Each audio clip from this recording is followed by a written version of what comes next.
देश के अनेक राज्यों की तरह मध्य प्रदेश के विदिशा जिले में भी काले कानून के नाम से कुख्यात यूजीसी 2026 अधिनियम के खिलाफ मंगलवार को विदिशा मुख्यालय में बहुत बड़ी संख्या में सभी स्वर्ण समाजों की ओर से एक जुलूस निकाला गया और राष्ट्रपति के नाम एक ज्ञापन एसडीएम विदिशा को सौंपा। इसमें गौरतलब बात यह है कि बहुत ही संक्षिप्त सूचना पर सभी स्वर्ण समाजों के लोग माधवगंज चौक पर एकत्रित हुए और शहर के प्रमुख मार्गों से निकलते हुए उन्होंने गांधी प्रतिमा के सामने एसडीएम को ज्ञापन सौंपा।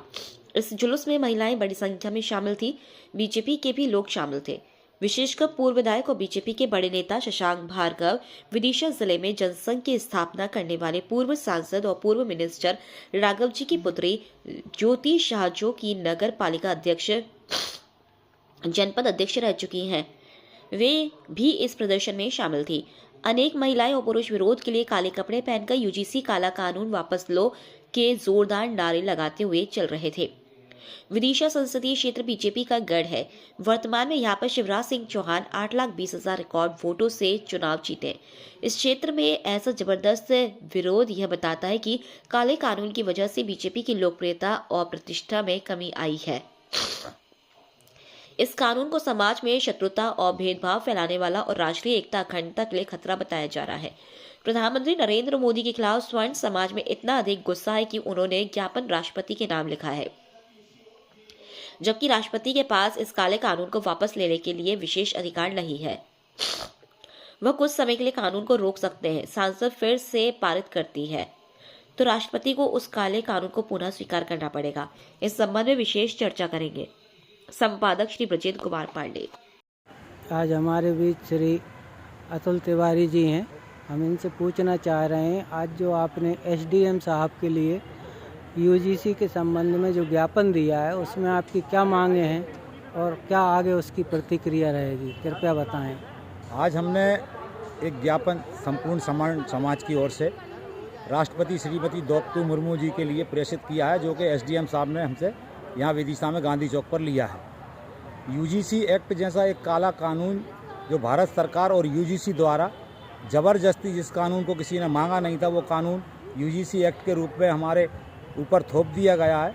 इससे स्कूल और कॉलेज में बच्चों के बीच में जातिगत भेदभाव बढ़ेगा, जबकि ऐसी परिस्थितियां पूरे देश के किसी भी शैक्षणिक संस्थान में है नहीं। भारत सरकार से हम संपूर्ण समाज जिसमें जैन समाज, रघुवंशी समाज, राजपूत समाज, कायस्थ समाज, अग्रवाल महेश्वरी समाज, सिख समाज, सिंधी समाज आदि समस्त समाजों ने मिलकर ये राष्ट्रपति से अपील की है कि आदरणीय इस कानून की समीक्षा कर इस कानून को निरस्त किया जाए, जिससे देश में फैलने वाली जाति वैमनस्यता को ख़त्म किया जाए और इस प्रकार का कोई भी कानून देश में जो सामाजिक स्तर पर एक दूसरे को बांटने का काम करता है, ऐसा कानून देश में किसी भी प्रकार लागू ना किया जाए। अंततः इसके परिणाम बड़े ही विभीषित निकलेंगे और देश में जातिगत दंगों की भी संभावना बढ़ेगी। अतः बचपन से ही ऐसे कानून को या कॉलेज लेवल पे ऐसे कानून को लाकर देश में वैमनस्यता फैलाने की ये कुत्सित प्रयास को सरकार को बंद करना चाहिए, ये अपील की है। ठीक। नमस्कार, मैं सुजीत देवलिया विदिशा से हूँ। आज हम यूजीसी में जो संशोधन किया गया है, जिस काले कानून को नए रूप से प्रस्तुत किया जा रहा है, नए रूप से बनाया जा रहा है, उसकी हमने आज भर्त्सना की, उसकी निंदा की और उसका हम कड़ा विरोध करते हैं। महामहिम राष्ट्रपति महोदय से हमने ये मांग की है कि इस कानून को लागू ना किया जाए, क्योंकि ये कानून देश के लोगों को बांटने वाला कानून है। जाति के आधार पर देश में अलग अलग लोग बंट जाएंगे, भिन्न हो जाएंगे, लड़ाइयाँ होंगी। इस तरह का कानून निश्चित रूप से देश की अखंडता, एकता के लिए खराब होगा। बहुत खराब कानून ये भारत सरकार लाई है और इनका एकमात्र उद्देश्य है कि सत्ता में बने रहना। सत्ता में बने रहने के लिए इन्होंने ये कानून लाए हैं। एससी, एसटी, ओबीसी को साथ करने के लिए ये कानून लाए हैं और सवर्णों को दरकिनार किया जा रहा है भारत की सरकार द्वारा। हम इसकी भर्त्सना करते हैं, इसकी निंदा करते हैं। हम सिर्फ ये चाहते हैं कि एक देश एक कानून रहे, यहाँ पे समान नागरिक संहिता हो, सब लोग अपनी मर्जी से काम कर सकें। क्योंकि यूजीसी में अभी तक जो नियम थे वो सब उनको सर्व अधिकार दिए गए थे, उनकी सुरक्षा से संबंधित सर्व अधिकार दिए गए थे। इसकी कहीं भी किसी भी प्रकार से कोई मांग नहीं की जा रही थी। केवल और केवल केंद्र सरकार ने वोटों की राजनीति करने के लिए इस कानून को लागू करने का प्रस्ताव किया। समाचार, विचार एवं विश्लेषण के मीडिया मंच संदेश प्रवर में आपका स्वागत है। एंकर अंकिता जी ने बिल्कुल सही कहा है। बड़ी उम्मीद थी जिनसे हुए वे मेहरवा कातिल, हमारा कत्ल करने को बने खुद पासवां कातिल। पासवां यानी रक्षक। केंद्र सरकार, संसद आम नागरिक की रक्षक है। इस संबंध में मैं देश के प्रधानमंत्री माननीय श्री मोदी जी से सीधी सीधी चर्चा करना चाहूंगा। मोदी जी, देश के करोड़ों नागरिकों ने राष्ट्र की सुरक्षा और स्वाभिमान के लिए आपको प्रधानमंत्री चुना और एक बार नहीं दूसरी बार भी चुना। आपके नाम और काम के कारण ही देश के कई राज्यों में बीजेपी की सरकारें बनी या बीजेपी के सहयोग से उन राज्यों में सरकारें बनी। लेकिन काले कानून के नाम से कुख्यात यूजीसी 2026 के कारण आपकी छवि भी धूमिल हो गई है। आपके ऊपर भी इसके काले धब्बे दिखाई दे रहे हैं। प्रमाण के रूप में देश के कई राज्यों में इस कानून के खिलाफ हो रहे जबरदस्त आंदोलन सबूत हैं। देश के सर्वोच्च न्यायालय के माननीय न्यायाधिपति ने अपने पद की गरिमा और केंद्र सरकार की इज्जत को ध्यान में रखते हुए शालीनता पूर्वक यह कहा है कि इस कानून से वैमनस्यता पैदा हो सकती है, यह राष्ट्रीय एकता अखंडता के लिए बाधक है। इस पर आप पुनर्विचार कीजिए और संशोधन कीजिए।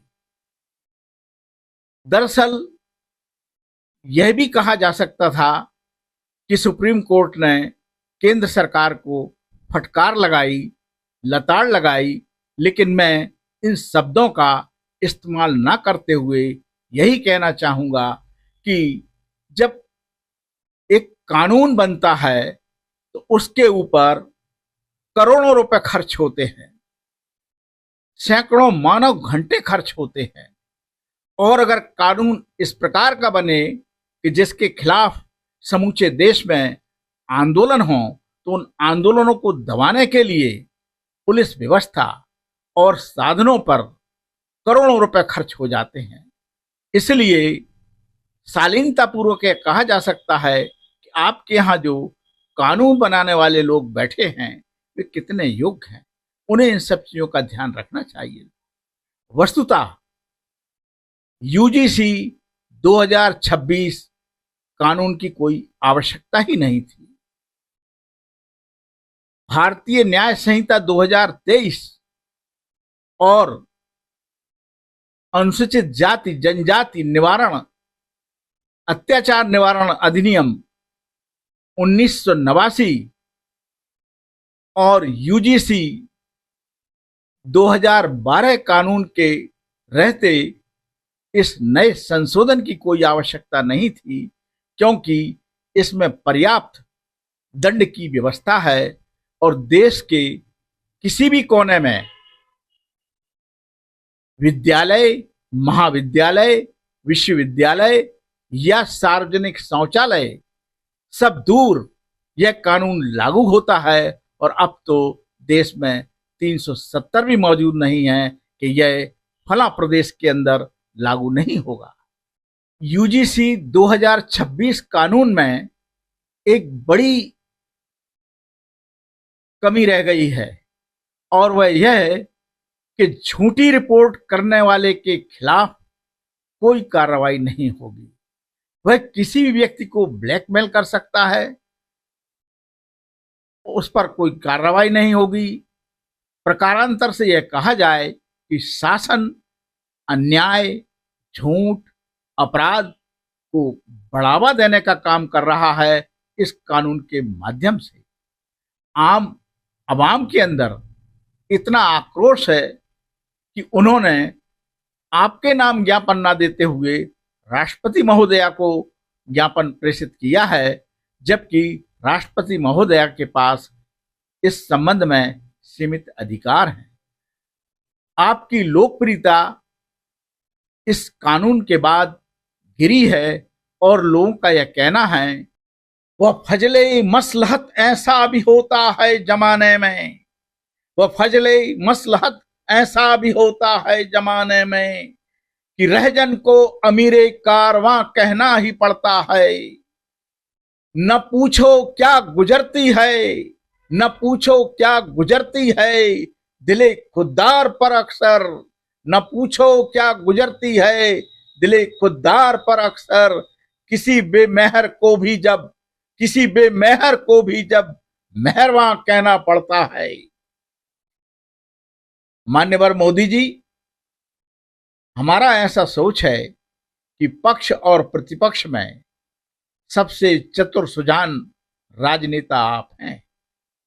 इसलिए सामाजिक सद्भाव के लिए, सामाजिक समरसता के लिए और राष्ट्रीय एकता अखंडता के लिए तत्काल आप यूजीसी 2026 काले कानून को वापस लीजिए।